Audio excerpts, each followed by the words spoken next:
Mustafiz issue দিয়ে শুরু, এরপর জল গড়িয়েছে বহুদূর। আইসিসি বিসিসিআইয়ের সঙ্গে লড়াইয়ে হার বিসিবির। বিশ্বকাপই খেলা হচ্ছে না বাংলাদেশের, জানিয়ে মিশ্র প্রতিক্রিয়া ক্রীড়াঙ্গনে।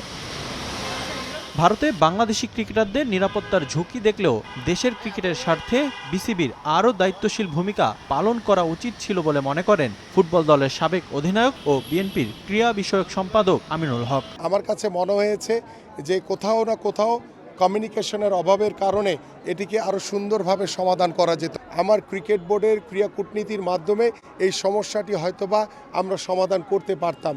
আমরা হয়তোবা ভারতীয় ক্রিকেট বোর্ড বা আইসিসির সাথে কথা বলে এটার একটা সুরা আমরা বের করতে পারতাম, কিন্তু সেদিকে নজর না দিয়ে তারা তাদের মতো করে নিজেরাই আলোচনা করে তারা সিদ্ধান্ত জানিয়ে দিয়েছে। বাট এটি যদি আমরা আইসিসির সাথে আরও সুদূর প্রসারী যদি আলোচনা করতে পারতাম, তাহলে আমার কাছে মনে হয় যে এই সমস্যাটি হয়তোবা এটির সমাধান হওয়ার সুযোগ ছিল। বিশ্বকাপে জায়গা হারানোর পর ম্যারাথন বৈঠক করে বোর্ডের পরিচালনা পর্ষদ। এরপর সংবাদ সম্মেলনে হঠাৎ করে আনা হয় সাকিব আল হাসানকে জাতীয় দলে ফেরানোর প্রসঙ্গ।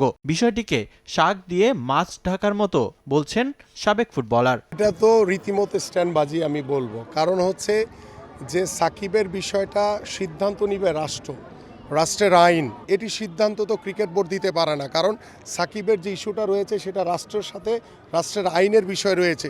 সেই রাষ্ট্রীয় আইন অমান্য করে ক্রিকেট বোর্ডের কোনো এখতিয়ার নাই সাকিবকে ফিরে আনার। এদিকে এম নাজমুল ইসলামকে নিয়ে কদিন আগেই হয়েছে তুলকালাম। বেফাঁস মন্তব্য করে বিসিবি পরিচালককে সরিয়ে দেওয়ার দাবি তোলেন ক্রিকেটাররা। একদিনের জন্য বন্ধ থাকে বিপিএল। চাপের মুখে নাজমুলকে ফিনান্স কমিটি থেকে সরিয়ে দেয় বিসিবি। তবে বিপিএল শেষে আবারও তাকে ওই কমিটিতে ফিরিয়েছে বুলবুলের বোর্ড।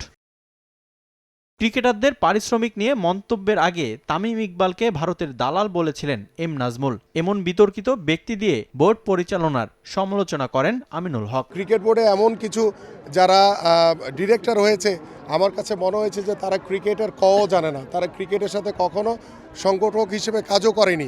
এই রকমের ক্রিকেট বোর্ডের পরিচালকদের দিয়ে কিভাবে আপনি ক্রিকেটকে আগাবেন? তামিম হয়তোবা ক্রিকেটের জন্য তার যে প্রিভিয়াস যে তার বাংলাদেশের জন্য তার যে অবস্থান বা তার যে বাংলাদেশের ক্রিকেটে যে তার অবদান, সেটাকে অস্বীকার করার কোনো সুযোগ নেই। বাট হয়তোবা ব্যক্তিগত রেষারেষির কারণে হয়তোবা বক্তব্যে এক একজন এক একভাবে চিন্তা করে, সেই কারণে হয়তোবা অনেক সময় আমরা বিব্রতকর অবস্থায় পরিস্থিতিতে পড়তে হয়। এত কিছুর পরও শিগগিরই দেশের ক্রিকেটের অস্থিরতা কাটবে আশা সাবেক ফুটবলারের। রিফাতুল ইসলাম মিরন, সময় সংবাদ, ঢাকা।